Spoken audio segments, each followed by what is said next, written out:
Hello दोस्तों, मैं लोकेश दहिया आप सभी का स्वागत करता हूं दहिया सॉल्यूशन यूट्यूब चैनल पर। यूपी पुलिस 2024 के लिए जीके जीएस के इंपॉर्टेंट क्वेश्चन करेंगे। सेट नंबर 10 रहेगा। 9 सेट हम पहले कर चुके हैं, आप जाकर चैनल पर जाकर वीडियो में देख सकते हैं। ये इंपॉर्टेंट क्वेश्चन रहेंगे जीएस के, जो आपकी परीक्षा में आने की प्रबल संभावना रहेगी। अगर आपको ये क्वेश्चन अच्छे लगते हैं तो एक लाइक कर देना। अगर आपको चैनल उपयोगी लगे तो चैनल को सब्सक्राइब कर सकते हैं। तो बिना देरी से फर्स्ट क्वेश्चन से शुरू करेंगे, विद डिटेल के साथ करेंगे। तो फर्स्ट क्वेश्चन दे रखा है, भारत के संविधान में समवर्ती सूची की अवधारणा किसकी?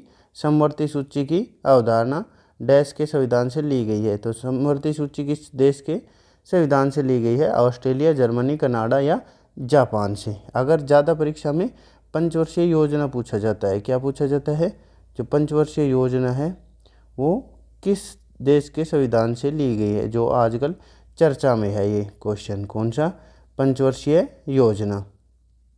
तो किस देश के संविधान से लिए गए हैं? तो वो रूस के संविधान से ली गई। आगे दे रखा है समवर्ती सूची। समवर्ती सूची किस देश के संविधान से लिए गए? तो ऑप्शन ए सही रहेगा, ऑस्ट्रेलिया। जर्मनी से पूछा जाए आपसे तो जर्मनी यानी मनी होती है तो हम तबाही मचा देते, यानी आपातकाल, यानी आपात मचा देते हैं। कहीं भी जाते हैं तो मनी होने पर यानी पैसे होने पर आपात मचा देते हैं। तो आपातकाल के जो प्रावधान है वो कहाँ से लिए गए हैं? तो जर्मनी से। कनाडा से क्या लिया गया है? तो संघीय प्रणाली, यानी पास पास जो लोग होते हैं वो संघ बनाते हैं, यानी संघीय प्रणाली। संघीय प्रणाली किस देश के संविधान से? तो कनाडा। अगर जापान से पूछे तो जापान से क्या लिया गया है? तो विधि द्वारा स्थापित प्रक्रिया जापान के देश के संविधान से लिए गए हैं। कौन सी? विधि द्वारा स्थापित प्रक्रिया,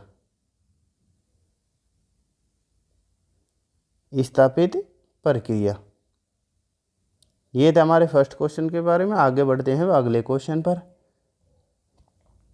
अगला क्वेश्चन दे रखा है, पंचमहल निम्न में से किस शहर में स्थित है? यानी पंचमहल के बारे में पूछ रखा है, कहाँ पे स्थित है। अगर पूछा जाए इसका निर्माण किसने करवाया था, तो अकबर ने इसका निर्माण करवाया था। किसके द्वारा? अकबर के द्वारा निर्माण कराया।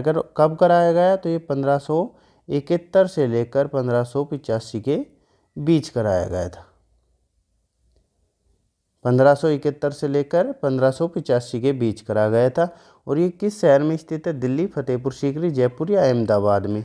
तो कहाँ पे है ये? तो ऑप्शन 2 सही रहेगा इसका, फतेहपुर सीकरी। यानी कहाँ का शहर है? तो ये यूपी का शहर है, यानी उत्तर प्रदेश का। अब आगे बढ़ते हैं अगले क्वेश्चन पर। अगला क्वेश्चन दे रखा है, हनुक्का उत्सव निम्नलिखित में से किस समुदाय से संबंधित है? पारसी, जैन, यहूदी या बौद्ध धर्म से। तो कौन सा सही रहेगा? अगर आपसे पूछा जाए आंसर हनुक्का उत्सव, तो ऑप्शन 3 सही रहेगा, यहूदी धर्म। यहूदी धर्म के लोग किस देश में निवास ज़्यादा करते हैं? तो किस में पाए जाते हैं? तो इजराइल में पाए जाते हैं। और इनका नववर्ष, यहूदी धर्म का नववर्ष किस नाम से जाना जाता है?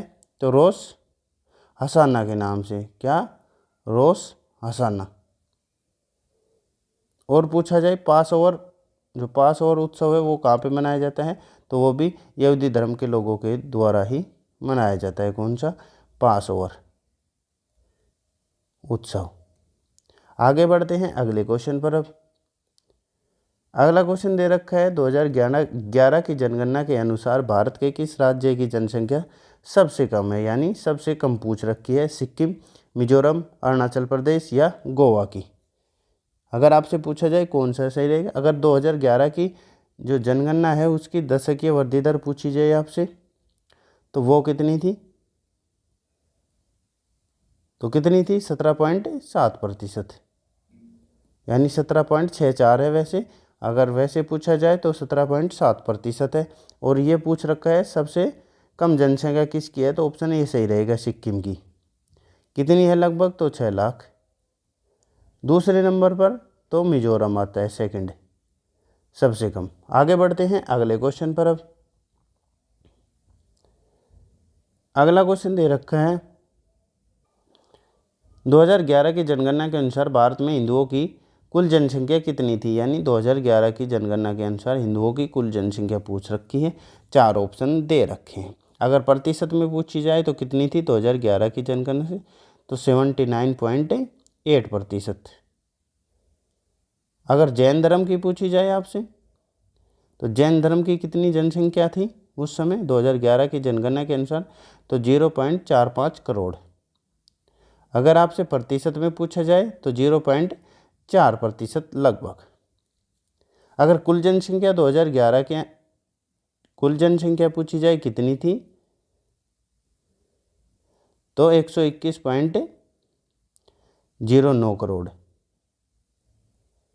इसका आंसर क्या रहेगा? हिंदुओं की कुल जनसंख्या कितनी थी? प्रतिशत में मैंने बता दिया है। वैसे पूछा जाए तो ऑप्शन ए सही रहेगा, 96.63 करोड़ थी। आगे बढ़ते हैं अगले क्वेश्चन पर। अब अगला क्वेश्चन दे रखा है, कांग्रेस और मुस्लिम लीग के बीच लखनऊ समझौते पर हस्ताक्षर किस वर्ष किए गए थे? यानी लखनऊ समझौता कब हुआ था? 1916, 36, 26 या 1906 में? तो कब हुआ था? कौन सा ऑप्शन सही रहेगा? और नेतृत्व किसने किया था? यानी ये समझौता किसके द्वारा कराया गया था? तो बाल गंगाधर तिलक के द्वारा कराया गया था। बाल गंगाधर तिलक के द्वारा ये कराया गया था। और कब हुआ था? तो ये 29 दिसंबर को हुआ था।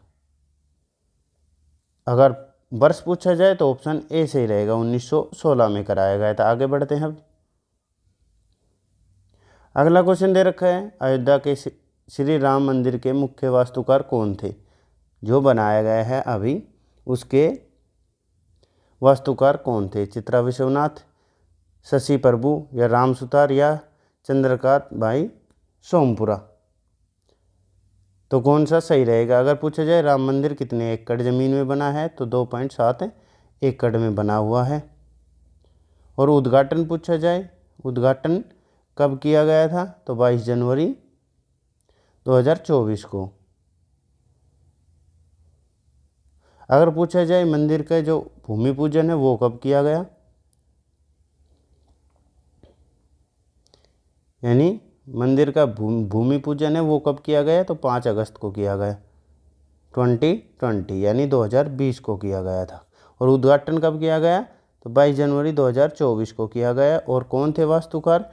तो ऑप्शन 4 सही रहेगा, चंद्रकांत भाई सोमपुरा और उनके बेटे।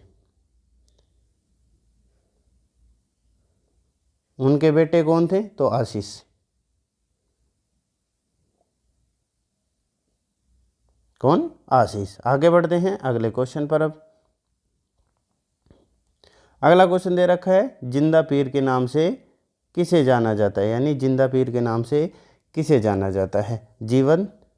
जीवित संत भी कहा जाता है इन्हें। कौन सा? तो जीवित संत, जिंदा पीर, जीवित संत। तो बाबर को, हुमायूं, अकबर या औरंगजेब को? तो किसे कहा जाता है? तो ऑप्शन 4 सही रहेगा। किसे कहा जाता है जिंदा पीर? औरंगजेब को। इनका शासनकाल तो 1658 से लेकर 1707 यानी 1707 तक था। आगे बढ़ते हैं अगले क्वेश्चन पर। अब अगला क्वेश्चन दे रखा है, बिस्वा और फुलाइच कहाँ के सांस्कृतिक उत्सव है? ये दोनों पूछ रखे, बिस्वा और फुलाइच। पश्चिम बंगाल, हिमाचल प्रदेश, बिहार या कर्नाटक के? किस महीने में आयोजन किया जाता है फुलाइच का? तो ये सितंबर माह में। और इसमें, इस उत्सव में यानी इस त्यौहार में क्या बजाते हैं? तो ग्रामीण ढोल बजाते हैं। और पहाड़ों पर जाकर कौन से नाम के फूल जो लाते हैं, यानी लेने के लिए जो पहाड़ों पर जाते हैं इस त्यौहार के उत्सव पर? तो लरदा। कौन सा? लरदा नामक फूल लेने के लिए पहाड़ों पर जाते हैं। तो किस राज्य में मनाया जाता है? तो ऑप्शन 2 सही रहेगा, हिमाचल प्रदेश में। आगे बढ़ते हैं लास्ट क्वेश्चन पर। लास्ट क्वेश्चन रहेगा, निम्नलिखित में से किस खेल में स्कूप शब्द का प्रयोग किया जाता है? टेनिस, हॉकी, फुटबॉल या बैडमिंटन में? तो कौन सा सही रहने वाला है? स्कूप शब्द का प्रयोग किस खेल में होता है? तो ऑप्शन 2 सही रहेगा। किस में किया जाता है? हॉकी में। और कौन से किए जाते हैं शब्द का प्रयोग अगर ये पूछा जाए स्कूप के अलावा? तो फ्री हिट, पेनल्टी, कॉर्नर और बुली। ये इम्पोर्टेंट है, ये पूछ सकता है आपसे। कौन सा? बुली। ये थे हमारे क्वेश्चन। आपको कैसे लगे विद डिटेल के साथ कराए हुए। अगर आपको क्वेश्चन अच्छे लगे हो तो एक लाइक करना। अगर आपको चैनल उपयोगी लगे तो चैनल को सब्सक्राइब कर सकते हैं। आपका दिन शुभ हो। धन्यवाद।